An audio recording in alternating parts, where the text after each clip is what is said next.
আপসার মেশিনের মাধ্যমে কিভাবে মোবাইল নাম্বার পরিবর্তন করবেন। দেখেন আমি আপসার মেশিনে আসলাম, প্রথমে আমি কি করব, ল্যাঙ্গুয়েজ পরিবর্তন করে নিব। যে ডান পাশে উপরে যে লেখা যাচ্ছে আরবি লেখা, এটাকে ট্যাপ করে দিলে ওটা আরবি থেকে ইংলিশ হয়ে যাবে, ইংলিশ থেকে আরবি হয়ে যাবে। আমি কি করেছি, ইংলিশ করে রেখেছি, তারপরে এখানে ট্যাপ করে দিলাম। ডান পাশে ট্যাপ করে দেওয়ার পর নতুন একটি ইন্টারফেস ওপেন হলো। নতুন এই ইন্টারফেসটি ওপেন হওয়ার পরে এখানে দেখেন উপরে লেখা আছে ন্যাশনাল আইডি অথবা আকার নাম্বার। আমরা যারা প্রবাসী আছি আমরা কি করব, আমাদের আকামা নাম্বারটি এখানে বসিয়ে দিব। আকামা নাম্বারটি কমপ্লিট হয়ে যাওয়ার সাথে সাথে নতুন আরেকটি পেজ ওপেন হয়ে যাবে।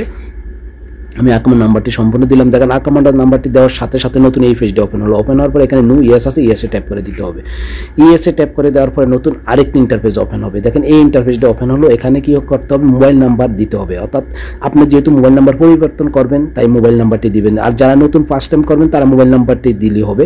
আমি নতুন মোবাইল নাম্বারটি দিয়ে দিচ্ছি। নতুন মোবাইল নাম্বারটি দেওয়ার সাথে সাথে নতুন করে আবার আরও একটি নতুন ইন্টারফেস চলে আসবে। দেখেন নতুন এই ইন্টারফেসটি চলে আসলো। আসার পরে এখানে ইয়েস নো আছে, আপনারা অবশ্যই ইয়েসে ট্যাপ করে দিতে হবে।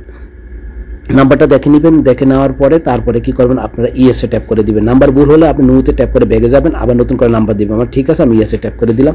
ইয়েসে ট্যাপ করে দেওয়ার সাথে সাথে দেখেন এই ইন্টারফেসটি ওপেন হলো। এই ইন্টারফেসটি ওপেন হওয়ার পরে এখানে কিন্তু দেখা যাচ্ছে ফিঙ্গার দেওয়ার জন্য আপনারা প্রথমে ডান হাতের ফিঙ্গারটি দিবেন। ডান হাতের ফিঙ্গারটি কমপ্লিট হয়ে যাওয়ার পরে বাম হাতের ফিঙ্গারটি দিতে হবে। আমি ডান হাতের ফিঙ্গারটি প্রথমে দিচ্ছি। দেখেন ডান হাতের ফিঙ্গারটি কীভাবে দেওয়া হচ্ছে, আপনারা এভাবে ডান হাতের ফিঙ্গারটি দিবেন।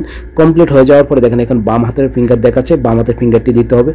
বাম হাতের ফিঙ্গারটি দেওয়ার সাথে সাথে নতুন আরেকটি ইন্টারফেস ওপেন হবে। দেখেন বাম হাতের ফিঙ্গারটি কমপ্লিট হয়ে গেল। কমপ্লিট হয়ে যাওয়ার পরে নতুন এই ইন্টারফেসটি ওপেন হলো। এখানে কি করতে হবে, আপনি যে মোবাইল নাম্বারটি দিয়েছেন সেই নাম্বারে একটা ওটিপি গেছে, সেই ওটিপি কোডটা আপনাকে এখানে বসাতে হবে। আমি কোডটার জন্য অপেক্ষা করব। কোডটা আসার পরে সেই কোডটা এখানে বসিয়ে দিবেন। কোডটা বসিয়ে দেওয়ার সাথে সাথে নতুন আরেকটি ইন্টারফেস ওপেন হবে। তবে নতুন এই ইন্টারফেসটি ওপেন হওয়ার পরে পুনরায় আরেকটি SMS যাবে আপনার মোবাইলে, যে সেই SMS কোডটি আপনারা পরবর্তীতে আপনার লগ ইন করার সময় পাসওয়ার্ড হিসাবে ব্যবহার করতে পারবেন। দেখেন আমার মোবাইলে ওটিপি কোডটা চলে আসলো।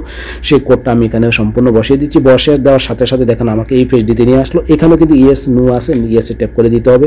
ইয়েসে ট্যাপ করে দেওয়ার পরে এখানে একটু লোডিং নিবে। অর্থাৎ আপনার আকামা নাম্বার, পাসপোর্ট নাম্বার, ফিঙ্গার সবগুলো ভেরিফাই হলে যদি সব ঠিক থাকে তাহলে কিন্তু এখানে সাকসেসফুল দেখাবে। তবে সাকসেসফুল দেখানোর সাথে সাথে আপনার মোবাইলে পুনরায় আরেকটি যে SMS আসবে, সেইখানে যে কোডটা আসবে সেটি আপনি পাসওয়ার্ড হিসাবে পুনরায় আপসারে ব্যবহার করতে পারবেন। অর্থাৎ আপসারে যখন আপনি পুনরায় মোবাইল দিয়ে লগ ইন করতে যাবেন তখন ইউজারের জায়গায় আকামা নাম্বারটি দিতে হবে, আর পাসপোর্টের জায়গায় আপনারা এইখানে যে মেসেজটি আসলো সেটি দিতে হবে। দেখেন এখানে কমপ্লিট হয়ে গেছে, এখানে সাকসেস দেখাচ্ছে, আর নিচে কিন্তু দেখা যায় এখানে ক্লোজ দেখাচ্ছে। আপনারা ক্লোজে ট্যাপ করে এখান থেকে বাইরে হয়ে যেতে পারবেন, আর ক্লোজে না ট্যাপ করলেও চলবে। আমি এখানে কি করবো, ক্লোজে ট্যাপ করে এখান থেকে বাইরে হয়ে যাব। এইভাবে আপনারা যারা আপসারের ফিঙ্গার নিতে চান অথবা আপসারের ফিঙ্গারের মাধ্যমে নতুন মোবাইল নাম্বার পরিবর্তন করতে চান তারা এইভাবে করে নিতে পারবেন। ভিডিওটি সম্পূর্ণ দেখবেন, আশা করি আপনাদের অনেক উপকারে আসবে। ভিডিওটি দেখে ভালো লাগলে অবশ্যই আমার চ্যানেলটিকে সাবস্ক্রাইব করে রাখবেন, কারণ আমি সবসময় এই ধরনের টেকনিক্যাল রিলেটেড ভিডিও আপলোড করে থাকি। ওকে, আল্লাহ হাফেজ, ভালো থাকবেন।